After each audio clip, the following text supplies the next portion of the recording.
Welcome back to County Connection. I'm Jason Gray, and I'm sitting down with Chris Prager from the Campbell County Fire Department. And it's coming to be springtime, finally. Finally, yes. Our goal for right now, first off, thank you for having me, but our goal for April is just that transition from winter to spring, right? Sure. We still have winter storms that could come through. We saw it in March. Definitely something feasible. But as the weather changes, the big thing is people become more active. And we really just want to pass on that general knowledge of fire safety in a home. So things like, with the time change that happened last month, make sure you've changed your batteries or you adjusted your smoke alarms appropriately, taken care of them, bought new ones if needed, if they're greater than 10 years old. Sure. And then essentially really work on, now that the months are getting warmer, we want to make sure everybody knows to have a fire safety plan for you and your family. Who would be doing what in what role as far as a family goes. So with a family with multiple children, Sure. The first goal would be to have the children get out of the house if the smoke alarms are going off. You want to keep them safe. And then who would call 911? Where would you meet? How quickly are you looking to get out of the house? Who would try and gather pets? Would you investigate the situation, which could potentially become more dangerous? Smoke is extremely toxic. There are lots of carcinogens and plastics in what we own now. So as things burn, you release more of these toxins into the air. It can start to burn your eyes, your nose, your throat, cause coughing. Carbon monoxide is a huge factor in that, which can cause kind of you to become delirious after you inhale so much of it, because the way it binds to basically your blood. And it's a lack of oxygen, right? So you start to really lose focus, you become nauseated, you could have headaches, you could start really losing your sense of where you're at. So really getting out of the house, calling 911 and making sure your family's safe is a huge priority, or should be a huge priority. So in those instances, there are just definitely a lot of resources online, videos online that you can look up, and like the National Fire Protection Agency or NFPA.org, you could easily go on and there's a whole lot of information and just public information, games, drawings, colorings, portions like that people can print out or download and Sure. really learn a lot from. And we just want to make sure that as far as the public goes, they understand that there's a lot of resources out there, and we can gladly do that. If they call the main fire station and ask, we can gladly hand out as much information as possible, but it's up to them to practice. Unfortunately, if you don't practice, it's not a second nature, and so when those things happen, things can really take a turn for the worse very quickly, unfortunately. Sometimes in as little as 2 to 3 minutes, realistically. And the huge changes over the years have really come down to, we used to have what was called like legacy furniture. Oh, So it's like the wool and the really heavy cotton and things like that, right? So it takes a while for those things to catch, because wool, while it's not fire resistant, it's very tightly packed, and as far as molecules and the chemistry goes, it just doesn't burn as well as like synthetic material. And nowadays, even like the furniture we're sitting on is wood and synthetics, they Right. burn a lot quicker. They also produce some more smoke, and so you then lose that oxygen and the visibility and stuff much quicker.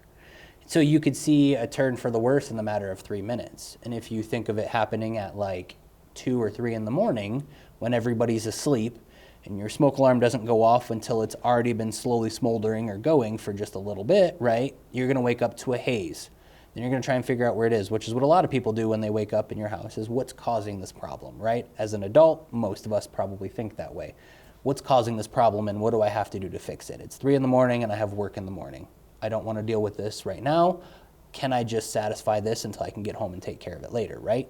Well, the problem then comes down to is everybody's up and moving and people are breathing this stuff in. And if you wait to get people out of the house, it could cause potential health effects.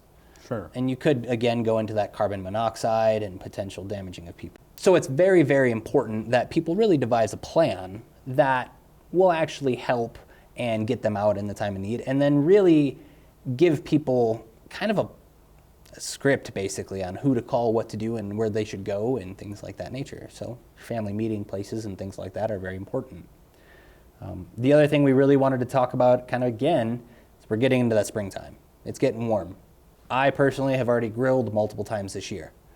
Grilling safety and such can also be found at nfpa.org, but really paying attention to how you're doing it. When you're bringing those grills and everything back out that you haven't used all winter, Make sure they're clean. Make sure that they're functioning properly. Make sure that the hoses are connected appropriately.